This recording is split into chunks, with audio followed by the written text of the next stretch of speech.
Queridos hermanos, leemos la porción que se denomina Pinjas en hebreo, de las parashot, las porciones que el pueblo judío lee, la número 41, la parashá Pinjas. Pinjas es el nombre del nieto de Aarón y su nombre está en Números capítulo 25 verso 11, que es ahí de hecho donde inicia la parashá. Lo que Pinjas hace es curioso. Los rabinos de hecho discuten si lo que hizo estuvo del todo bien, si estuvo bien la mayoría de las cosas, pero con algo que no estuvo bien, y los rabinos son un poco ambivalentes, no están seguros, no recomiendan a nadie hacer lo que Pinjas hizo. ¿Qué hizo él? Los hijos de Israel estaban en una crisis terrible. Las madianitas habían venido, estaban seduciendo a los hijos de Israel, y los hijos de Israel estaban adorando a un ídolo que se llamaba ¿cómo? Baal Peor. Estaban adorando a los ídolos, fornicando, idolatrando, y uno de los líderes de la tribu de Simeón, una persona llamada Zimri, vino y de manera flagrante trajo a una madianita de nombre Cosbi y empezó a fornicar con ella de manera desafiante. No solamente era un pecado, sino era un desafío, una rebeldía abierta, así como que yo soy el mero diablo y ¿qué? Era algo como lo que él quiso hacer. Y Pinjas hizo algo que nos deja con la boca abierta. Él sale y con una lanza atraviesa a los dos. Si ustedes nunca hubieran leído la Biblia, supongan que esta es la primera vez que leen la Biblia, ¿qué esperaran ustedes que diga Dios? Supongan, hagan ese experimento. Nunca han leído la Biblia. ¿Qué esperarían ustedes? ¿Esperarían, bueno, lo que hizo Pinjas está bien? Bueno, estuvo mal. Si bien la Torah permite la pena capital, pero hay que tener un proceso, ¿verdad? Tenían que llevarse a los jueces, tenían que llevarse delante del Sanedrín. Nadie puede ser testigo, juez y ejecutor, ¿verdad? Y Pinjas aparentemente se atribuye a todo. Él es abogado, fiscal, juez y también el verdugo. Todo es en un solo hombre. Y los rabinos dicen, solo hay uno que puede juzgar solo. ¿Quién es él? Dios. Por eso del cuerpo del Mesías vino la idea de la democracia. C.S. Lewis dice, la democracia no es una buena idea porque las ideas de todos los hombres son igualmente buenas. La democracia es una buena idea porque todos los hombres son igualmente malos, decía él. Entonces tenemos que estarlos vigilando el uno al otro. No es sabio darle todo el poder a un solo hombre, porque hubo un hombre que dijo, el poder corrompe y el poder absoluto corrompe absolutamente. Y de toda la historia de la humanidad, cuando un pueblo le ha dado el poder absoluto a una persona, casi el 99.9% de las veces no ha salido bien. ¿Por qué? Porque solo hay uno que puede juzgar solo, que es suficientemente sabio para saberlo, Dios. Entonces los rabinos están un poco ahí como, ¿es algo bueno lo que Pinjas hizo? Por lo menos Hashem piensa que hubo algo bueno. Miren lo que dice en número 25:11. Pinjas ben Eleazar, hijo de Aarón el sacerdote, ha desviado mi furor sobre los hijos de Israel, al mostrar su celo por mí en medio de ellos, por lo cual yo no he consumido en mi celo a los hijos de Israel. Hashem pareciera decir, bueno, lo que Pinjas hizo en circunstancias normales sería asesinato, porque él no es alguien que debía de hacer eso. Pero debido a que había una circunstancia donde ya Hashem había decretado la pena capital contra los que se habían apartado a Baal Peor, y debido a que la circunstancia ameritaba una medida extrema, lo que hizo Pinjas estuvo bien, pero no debe de hacerse. No hay que convertirse en Pinjas modernos, porque eso no es bueno. Ahora, lo curioso es el verso 12. Fíjense esto. Por lo tanto anuncia, he aquí, yo establezco un pacto ¿de qué? De paz con él, que constituirá para él y su descendencia después de él el pacto del sacerdocio perpetuo, recompensa por haberse mostrado celoso por su Dios y haber hecho expiación por los hijos de Israel.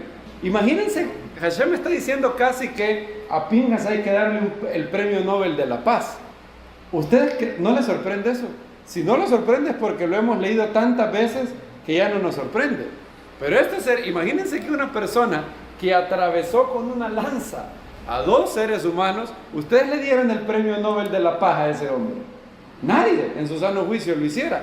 Pero Hashem dice que Él va a establecer un pacto de paz con él. ¿Por qué? ¿Qué es la paz? A no ser que el concepto de Dios de paz sea diferente del concepto que nosotros tenemos. Paz, para la mayoría de seres humanos, es ausencia de guerra, ¿verdad? Es decir, la paz es cuando no hay guerra. ¿Quién dirían ustedes que es un concepto popular de paz eso? Paz es cuando no hay guerra. Un país o está en guerra o está en paz, ¿verdad? Ahora, ¿es eso la paz? ¿Solo eso es paz? Políticamente probablemente, pero para la Biblia eso no es paz. Paz, la palabra en hebreo shalom, significa ausencia de guerra, sí, pero significa algo más.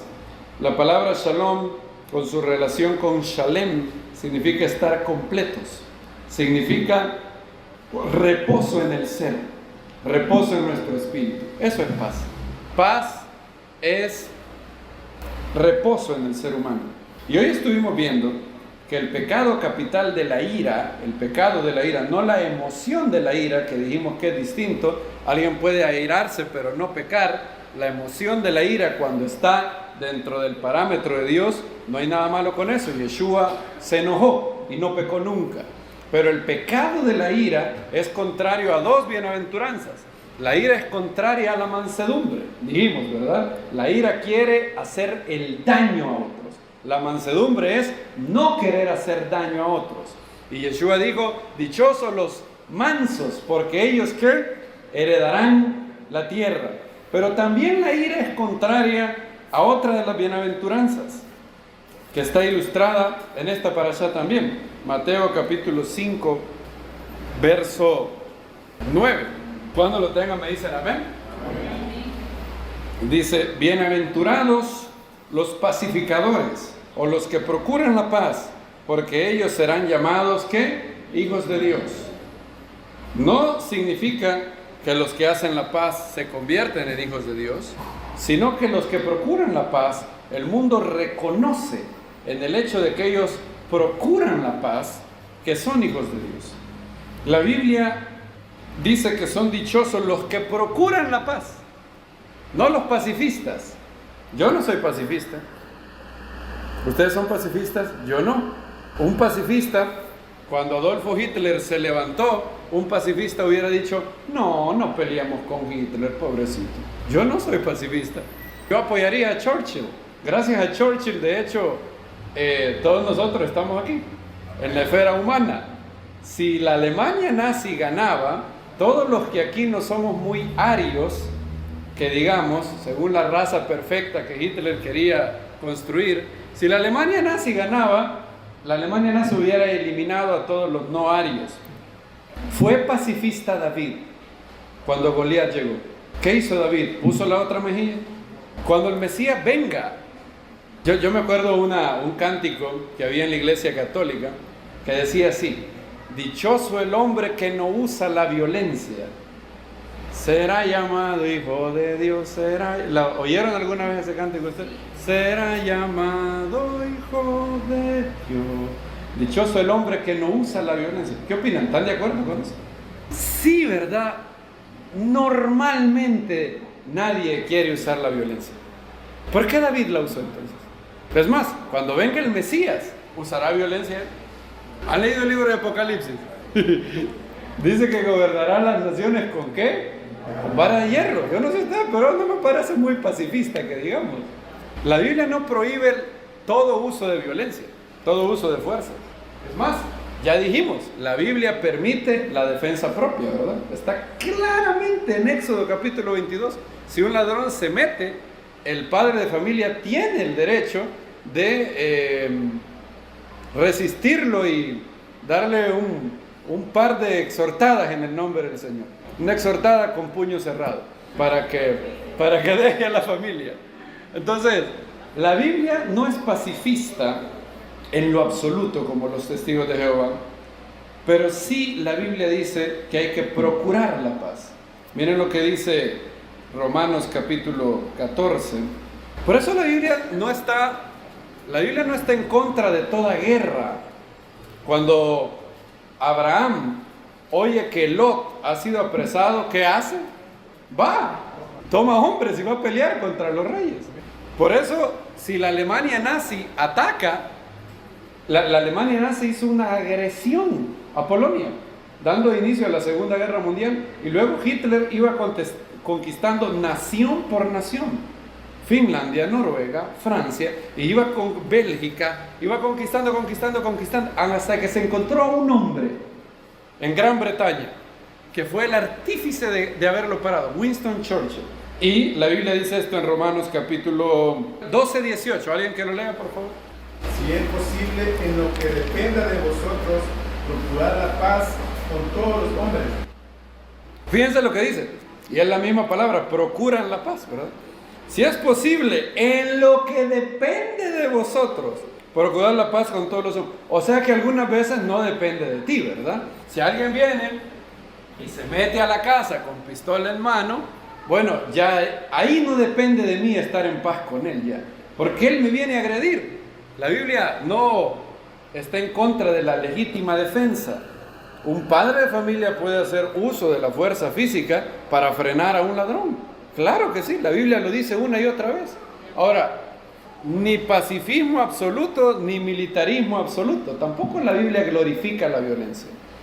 Nunca, dice Pablo, si es posible, estén en paz con todos. O sea, la vida perfecta sería nunca recurrir a la violencia. En un mundo perfecto no tendríamos que recurrir a la violencia. Es más, cuando el Mesías venga, las naciones dice que harán las espadas, las convertirán ¿en qué? En herramientas. Miren lo que dice Isaías capítulo 2, verso 4.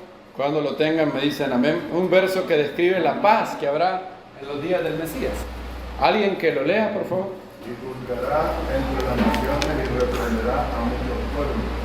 Y volverán sus espadas en rejas de heraldo y sus lanzas en hoces. Imagínense, las naciones vendrán y las espadas las harán, ¿qué dice? Arados. Y de las lanzas, hoces. O sea que todas las pistolas que hayan se volverán instrumentos de agricultura. ¿Por qué? Porque habrá paz. En un mundo donde nadie odie, donde nadie quiera hacerte daño, no hay necesidad de violencia. Pero no vivimos en ese mundo. Cuando alguien busca agreder, la Biblia te da el derecho de la defensa. Fuera de eso, no hay nada que justifique la violencia en un hijo de Dios. Esa es la única excepción a la regla. Un hijo de Dios nunca tiene que usar la violencia, excepto para defenderse de una agresión violenta y con la fuerza necesaria. Si solo puedes neutralizar a la persona sin hacerle daño, muy bien. Si puedes neutralizarlo sin hacerle más daño, muy bien. Entonces está muy bien. Si un ladrón se mete a la casa, un padre de familia viene, le tuerce el brazo, lo amarra y llama a la policía, listo. No hay necesidad. C.S. Lewis dijo, la Biblia te permite neutralizar con la fuerza a un enemigo agresor. Lo que nunca la Biblia te permitiría es odiar a ese agresor. Nunca. Solamente tienes que resistirlo y solo para tu legítima defensa. ¿A qué se refería Yeshua entonces con lo de volver la otra mejilla? Bueno, eso en el contexto habla de una deshonra. Aquel que te abofetee la mejilla derecha. La mayoría de personas somos diestras. ¿Cómo hago yo para pegarle en la mejilla derecha con mi mano derecha? No se puede, ¿verdad? Si le pego así, le pegaría en la mejilla izquierda. ¿Cuál es la única manera de que yo, siendo diestro, le pegue en la mejilla derecha? Solamente que lo haga así, que lo abofetee. Y eso en la cultura judía era el peor desprecio que se podía hacer. Entonces lo que Yeshua está diciendo es, si alguien te hace el mayor desprecio, no le guardes rencor. Dale una buena cara. Pero Yeshua no está diciendo que esa debe de ser la política de un gobierno. El ejército de un gobierno no puede volver la otra mejilla. Es más, Yeshua no va a volver la mejilla al anticristo, ¿verdad? No es que él va a bajar y hola don anticristo y le va a volver ¿Qué hará con el anticristo? Dice Apocalipsis. ¿Lo echará a dónde? Al lago de fuego. Y vamos a ver el sermón del monte después, porque hay mucho que hablar. Pero lo que dijo Yeshua se debe de entender no como que él prohibió la legítima defensa. Él está hablando de la interacción entre prójimos, de cómo convivir pacíficamente cuando alguien me hace un desprecio. Yo, a pesar de que alguien me desprecie, tengo que darle mi mejor rostro. Para nada quita que lo que David hizo estuvo bien. David no puso la otra mejilla a Goliat. En realidad agarró la otra piedra y se la aventó a Goliat, no puso la otra mejilla. ¿Estamos entendiendo? ¿Me siguen por el momento? Bien. Ahora, la Biblia dice, procurad la paz. Por eso la bienaventuranza no dice, bienaventurados los pacifistas, porque de ellos serán llamados hijos de Dios. Bienaventurados los pacificadores, que es distinto. Pacificador es aquel que procura la paz, que quiere la paz, que quiere que las personas estén en paz las unas con las otras. Ahora, la paz no es ausencia de guerra solamente, la paz es el reposo en el ser, en el íntimo ser del hombre. Merton dijo esto una vez, y este es el mejor diagnóstico de la humanidad que he oído. ¿Saben por qué no hay paz en el mundo? Él dijo esto: no estamos en paz con los demás porque no estamos en paz con nosotros mismos, y no estamos en paz con nosotros mismos porque no estamos en paz con Dios, dijo él. Es el mejor diagnóstico que he podido oír yo. ¿Cómo es que hacen la paz? ¿Cómo es que procuran la paz los hijos de Dios? Los hijos de Dios procuran la paz en esas tres dimensiones. Lo primero que hay que hacer para procurar la paz es hacer la paz entre el hombre y Dios. Ese es el primer paso. Nadie puede estar en paz si no está paz en primer lugar con Dios. Agustín dijo, nuestros corazones están sin reposo hasta que hayan reposo en ti. Hallar reposo en Dios es el primer paso. Miren lo que dice Romanos capítulo 5, por ejemplo. Romanos 5:1. Cuando lo tengan me dicen amén. Antes de leerlo, por si es necesario aclarar para que nadie me saque de contexto, ¿dijo el hermano Isaac que la violencia es algo que caracteriza a los hijos de Dios? No, para nada. Grábenselo bien y repítanlo 10 veces. La violencia es algo que nunca debería ser un hijo de Dios, excepto cuando hay necesidad de legítima defensa ante una agresión armada o de algo. ¿Se entendió el excepto, verdad? Fuera de esa excepción, nunca. No debe haber violencia. ¿Estamos claros, verdad? ¿Se entendió? Bien. Como cuando dice Yeshua, el divorcio nunca, excepto por inmoralidad sexual, ¿verdad? Bueno, ahí hay mucho que hablar. Vamos a hablar después de eso. Por tanto, habiendo sido declarados justos por la fe, tenemos paz ante Dios mediante nuestro Señor Yeshua. Ese es el primer paso de la paz. Por eso Yeshua es llamado príncipe de paz, Sar Shalom en hebreo. En Juan 14:27 él dijo, mi paz os dejo, mi paz os doy. Yo no la doy como el mundo la da. La paz del mundo es externa. La gente está en paz si todas las circunstancias se le alinean. La paz del Maestro es distinta. La paz de Yeshua sobrepasa todo entendimiento. Miren lo que dice Filipenses 4:6. Alguien que lo lea del 6 al 7, por favor. Por nada estéis afanosos, si no sean conocidas vuestras peticiones delante de Dios en toda oración y ruego, con acción de gracias. Y la paz de Dios, que sobrepasa todo entendimiento, guardará vuestros corazones y vuestros pensamientos en Yeshua el Mesías. Gracias. La paz de Dios que ¿qué? Sobrepasa todo entendimiento. Esa es la paz de Dios. La puedes tener, si Dios te da su paz, noten que no es la misma paz que tiene Dios. Dios no tiene ninguna aflicción, ninguna angustia está en Él. Y Él te da su paz. Por eso Yeshua dijo, mi paz os dejo, mi paz que os doy. Y puedes estar en esa paz sobrenatural que sobrepasa todo entendimiento en cualquier circunstancia. Y la primera manera en cómo los hijos de Dios son pacificadores es haciendo la paz entre el hombre y Dios. Y luego cuando el hombre está en paz con Dios, ahora puede estar en paz consigo mismo. De lo contrario, no está en paz consigo mismo. Una persona que no está en guerra, que no tiene nada que le preocupe, que tiene todas sus necesidades físicas saciadas, es el candidato más grande a ser infeliz. Vean los actores, vean las actrices. Qué vida más aburrida. Tienen tanto dinero y se suicidan. Toman antidepresivos. ¿Por qué? Porque no hay nada. En la cima es una cima vacía, sin Dios. Por eso llegan a concluir lo que dice Salomón: vanidad de vanidades, todo es vanidad. Si no tienes a Dios en tu vida, nada podrá satisfacerte, nada, ninguna cosa. Piénsalo, tú eres más que las cosas. Las cosas no tienen conciencia, las cosas no tienen razón, las cosas no tienen moralidad, las cosas no son personas. ¿Cómo una persona con un alma podría estar saciado con cosas? No te saciaría.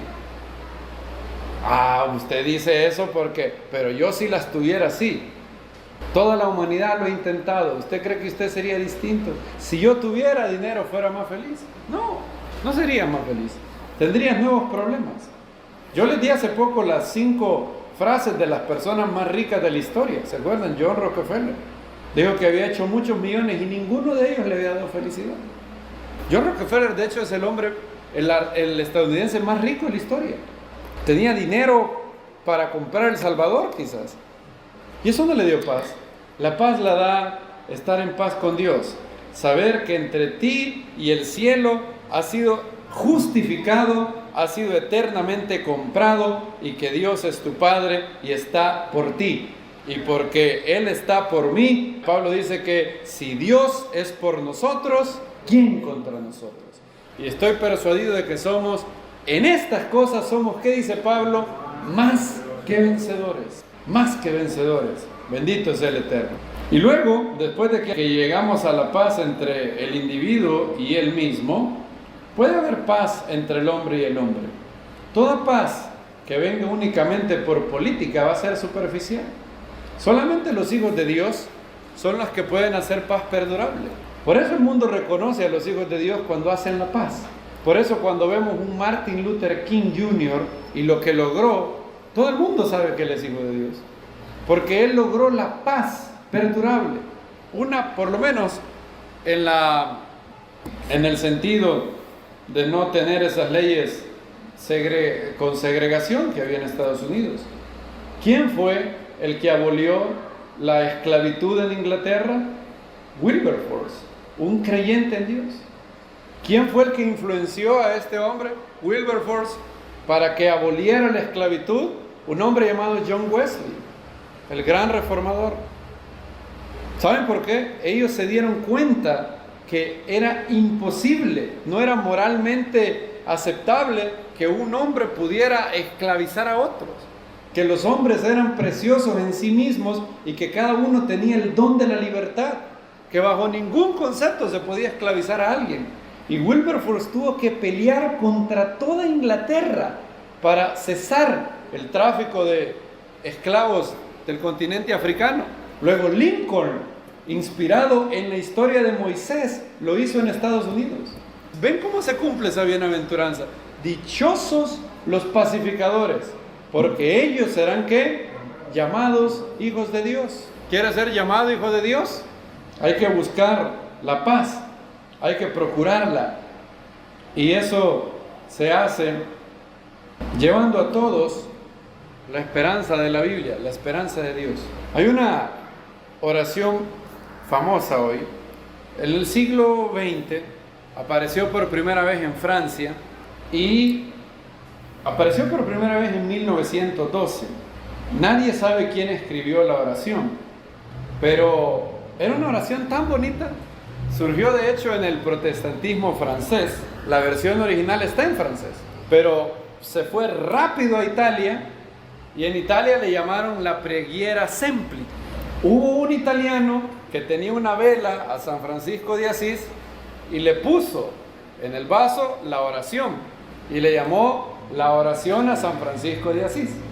Y con el paso del tiempo, ahora esa oración se llama la oración de San Francisco de Asís. No sabemos quién la escribió, nadie sabe. Lo que sí sabemos es que no la escribió Francisco de Asís, el monje católico de la Edad Media, del siglo XII. ¿Por qué sabemos? Porque si Francisco de Asís hubiera escrito esa oración, hubiera sido súper famosa en el siglo XIII, XIV, XV, XVI, XVII, XVIII. Pero pasaron 6 siglos y nadie conocía esa oración. Y la habrán oído ustedes. Es una oración preciosa. Yo no sé quién la escribió, pero el que la escribió, vaya que hizo una oración muy bonita. Dice así: Señor, hazme un instrumento de tu paz. Donde haya odio, que yo lleve tu amor. Donde haya ofensa, que yo lleve el perdón. Donde haya discordia, que yo lleve la unión. Donde haya duda, que yo lleve la fe. Donde haya error, que yo lleve la verdad. Donde haya desesperanza, que yo lleve la esperanza. Donde haya tristeza, que yo lleve el gozo. Y donde hayan tinieblas, que yo lleve la luz. Y luego el coro, hoy se ha hecho canción, pero antes no era canción, era una oración. El centro de la oración es una petición al maestro. Y dice, oh maestro. Ahora en la canción que la Iglesia Católica hoy canta, si la habrán oído los que fueron católicos, dice, maestro, ayúdame a nunca buscar, ¿verdad? Maestro, ayúdame a nunca buscar el ser consolado sino consolar, ser entendido sino entender, ser amado sino yo amar. Bueno, la versión original no dice así. La versión original dice, maestro, haz que yo no busque tanto. Dice así. No dice, ayúdame a nunca buscar, no dice así. La versión original dice, maestro, haz que yo no busque tanto ser consolado por otros, sino consolar. Que no busque tanto ser entendido, sino entender. Que no busque tanto ser amado, sino amar. Porque es dando como se recibe. ¿Han oído la gente que dice, la Biblia dice, dando es como recibimos? ¿Han oído eso? Bueno, eso no está en la Biblia, ¿verdad? No hay ningún lugar en la Biblia que diga, dando es como recibimos. Así literalmente no. Ahora en el concepto sí. Pero ese dicho, dando es como se recibe, no está en la Biblia, está en esta oración. Porque dando es que se recibe. Perdonando es que somos perdonados. Muriendo es que volvemos a nacer. Y me gusta cómo empieza esa oración. Hazme ¿qué? Un instrumento de tu paz. Y ese no es un concepto católico, para nada. ¿Dios quiere que seamos instrumentos de su paz? Claro que sí, claro que sí. Y me gusta cómo la preghiera semplice desglosa lo que tenemos que hacer. Donde haya odio, Señor, deja que yo lleve ¿qué? El amor. Donde haya ofensa, que yo lleve el perdón. Donde haya discordia, que yo lleve unión. Donde haya la duda, que yo lleve fe. Donde haya error, yo lleve la verdad. Donde haya desesperanza, yo lleve la esperanza. Donde haya tristeza, que yo lleve ¿qué? Gozo. Donde haya tinieblas, que yo lleve la luz. Ahora hay una frase que solo existe yo no sabía. En la versión original en francés hay una frase que no está en ninguna otra versión. Y la versión en francés dice, porque es dando como se recibe. Eso sí está en todas las versiones. La siguiente estrofa no está en ninguna versión. Es olvidándose a sí mismo que se encuentra. Fíjense qué bonita esa frase. Yo no sabía, lo supe hace un poquito, hace una semana. Es cierto, esa es la humildad, eso es el morir al yo, olvidarse de uno mismo. El bendito estado del autoolvido, donde no piensas mucho en ti mismo, Solo piensas en hacer el bien a los demás. ¿No es ese el espíritu que el maestro nos enseñó? ¿Sí? En francés dice, c'est un s'oubliant contre. Es olvidándose a sí mismo que uno encuentra. Qué bonito eso. Y los pacificadores son así. La ira busca dañar. La mansedumbre busca no dañar. El pacificador busca que el daño cese, que ya no haya más daño. Y como sabemos que lo que más daña a una persona es el pecado, lo primero que tenemos que hacer es llevar las buenas nuevas de salvación, hacer la paz entre el hombre y Dios, ser el ministerio que todos nosotros tenemos. Hay un ministerio que todos nosotros tenemos, se llama el ministerio de la reconciliación. Está en 2 Corintios capítulo 5. A John Lennox, no John Lennon, no confundir. John Lennox es un profesor de matemática de Oxford y científico, creyente. John Lennox, este señor de Irlanda, fue el famoso profesor de matemática que debatió con Richard Dawkins y lo hizo ver muy mal. Y John Lennox dice que él es profesor de matemática y filosofía en Oxford. Y un día se encontró con un hombre que le dijo, yo lo que lamento es que yo nunca pude servir a Dios a tiempo completo, le dijo este hombre. Y John Lennox, con esa sonrisa irlandesa que lo caracteriza, él es John Lennox, con esa sonrisa le dijo, wow, pero yo sí he podido servir a Dios a tiempo completo. Lo he servido a tiempo completo. ¿De verdad? ¿Cómo lo va a servir a tiempo completo si usted es un profesor de universidad? Eso es servir a Dios a tiempo completo. Cuando estás con tu hija, estás sirviendo a Dios. Cuando estás amando a tu esposa, estás sirviendo a Dios. Al enseñar a otros, estás sirviendo a Dios. Tú eres un hombre que tiene un ministerio a tiempo completo. Y dijo él, no conozco otro tipo de ministerio. ¿Dicen amén a eso? Yo cuando lo oí dije, tiene toda la razón. Yo no conozco otro tipo de ministerio, dijo él. Todo el mundo sirve a Dios a tiempo completo o no lo sirve nunca. ¿Dicen amén a eso? Y es tan bonito que sirvamos a Dios. Les dije una cita de 2 Corintios capítulo 5. Es el ministerio de la reconciliación. Voy a empezar desde el 14. Porque el amor del Mesías nos constriñe, pensando esto, que si uno murió por todos, entonces todos murieron. Y por todos murió. Fíjense ese verso 15. Para que los que viven ya no vivan para sí, sino para aquel que murió y resucitó por ellos. Qué curioso ese verso. Por todos murió. ¿Cuál era el objetivo de la muerte de Yeshua? Para que los que viven ya no vivan para sí, sino vivan para quién. O sea que el Evangelio demanda obediencia, ¿verdad? Uno de los objetivos de la muerte de Yeshua, para que los que vivan ya no vivan para sí, ya no vivan para el egoísmo, sino para el que murió y resucitó. De manera que nosotros de aquí en adelante a nadie conocemos según la carne, y si al Mesías conocemos según la carne, ya no lo conocemos así. De modo que si alguno está en el Mesías, nueva criatura es. Las cosas viejas pasaron, he aquí, todas son hechas nuevas. ¿Creen esto ustedes? Esto es cierto. Si un soldado nazi ¿qué hubiera pasado si Himmler se arrepiente? De todo corazón. ¿Qué hubiera pasado si Hitler se arrepiente de todo corazón? ¿Qué hubiera pasado si Nerón se arrepiente de todo corazón? ¿Dios lo habría recibido? Imagínense, Hitler en su último día de vida, hincándose, pidiendo perdón a Dios con toda la sinceridad. ¿Qué hace Dios? Te cuesta decirlo. Si te cuesta decirlo, ahora habrían habido 6 millones de madres judías que hubieran tenido problemas con esto, sin duda. ¿Pero qué hubiera hecho Dios? ¿Hubiera perdonado Dios a Adolfo Hitler si se arrepiente? Claro que sí. Pero no debía de sufrir Hitler. ¿Quién iba a pagar por esos pecados? Hay alguien que ya pagó. Y no solamente por los pecados de él, sino por los pecados míos también, y los tuyos. Si eso que dije te ofendió, te animo a que te preguntes por qué. ¿Sería injusto Dios al hacer eso? Ten cuidado con lo que digas, porque si dices que sí, también fue injusto cuando te perdonó a ti.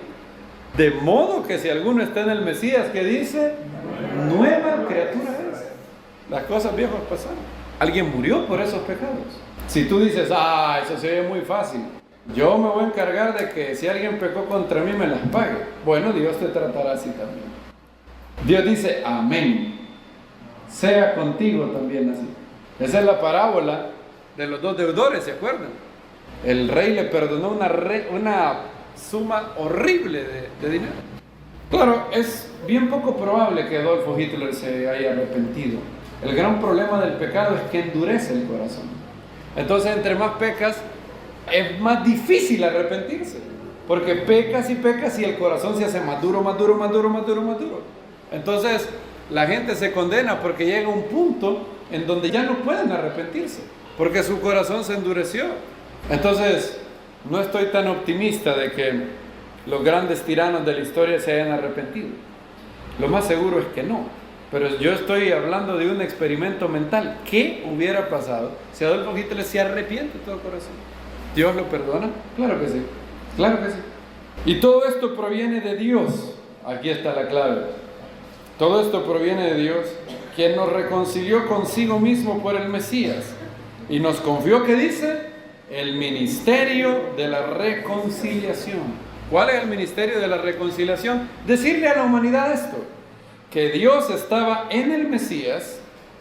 El Mesías es el representante único, supremo de Dios, reconciliando al mundo consigo mismo. Miren lo que dice después. No tomándoles en cuenta sus pecados, y puso en nosotros la palabra de la reconciliación. Así que somos embajadores en nombre del Mesías, como si Dios rogara. Esto es algo increíble. Dios rogándole a alguien. ¿No es maravilloso Dios? Dios es muy humilde, es el ser más humilde del mundo, el ser más manso, de hecho. Los mansos no quieren destacar, los mansos no quieren que lo vean. Dios es muy manso, de hecho. Dios, de hecho, pasa desapercibido en la vida. Le gusta actuar a través de la naturaleza. No gusta hacer milagros, Dios, por lo menos no vistosos.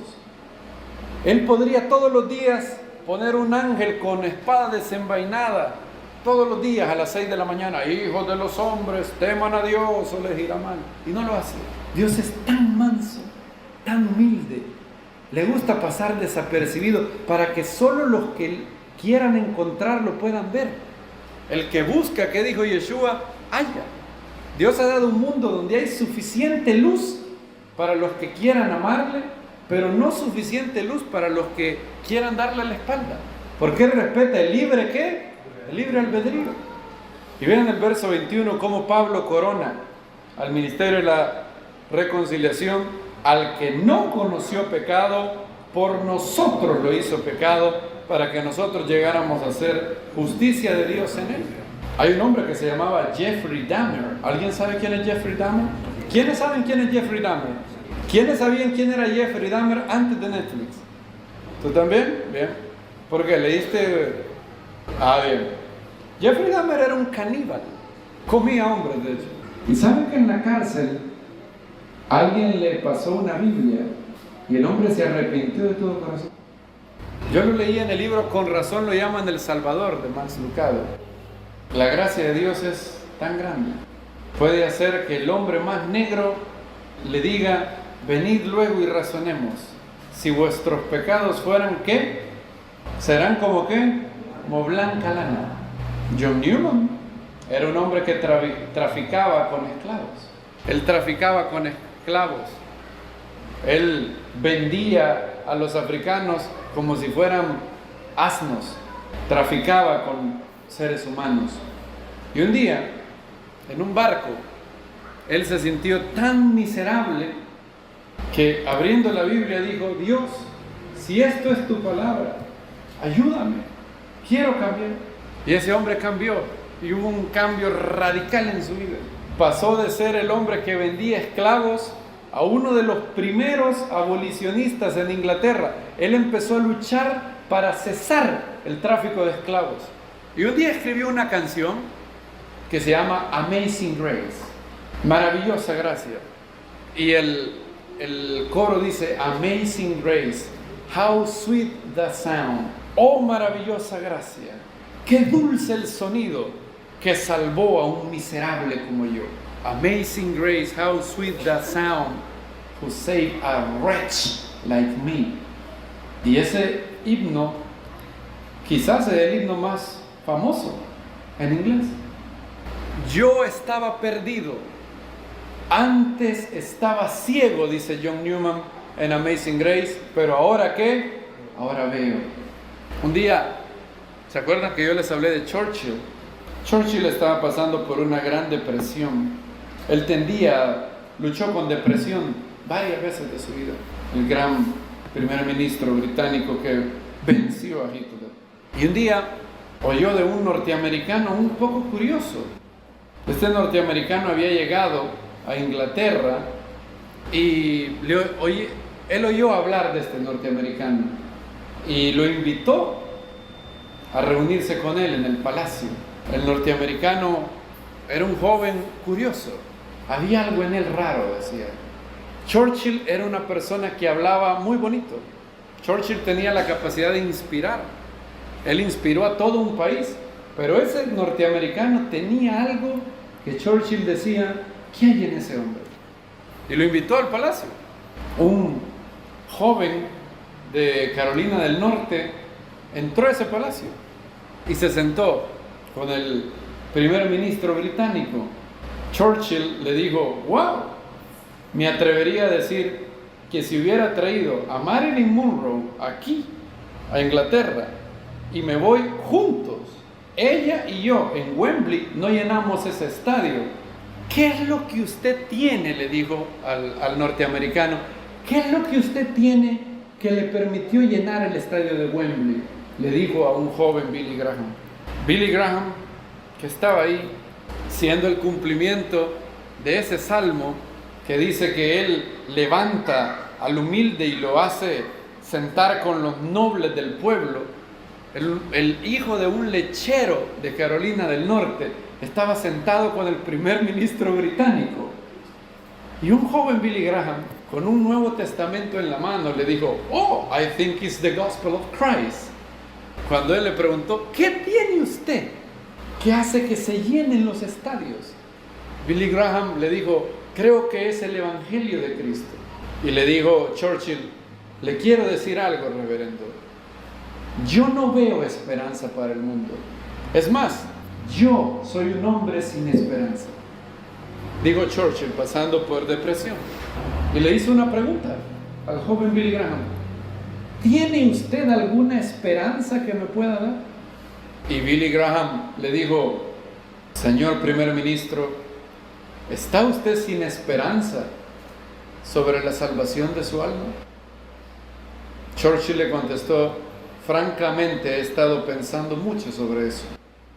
Billy Graham dice, tenía mi Nuevo Testamento con él, sabiendo que me quedaban unos pocos minutos. Le expliqué rápidamente el plan de salvación y le di mi Nuevo Testamento.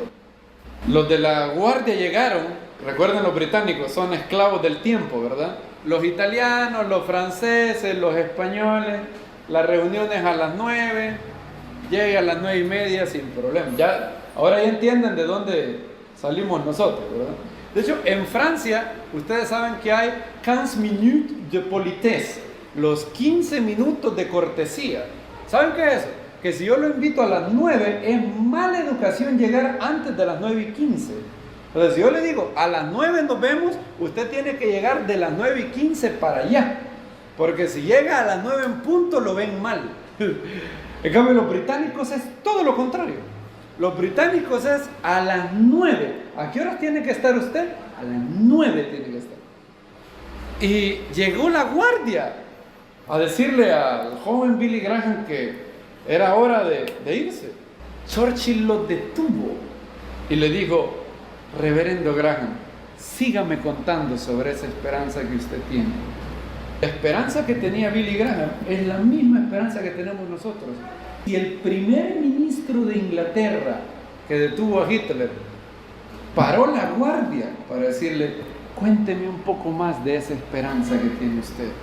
¿No creen que vale la pena el mensaje que nosotros tenemos?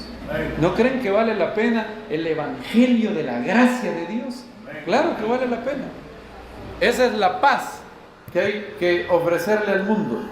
Luego de la paz entre el hombre y Dios hay paz del hombre consigo mismo. Y luego hay paz con los demás. Dichosos los pacificadores, porque serán llamados hijos de Dios.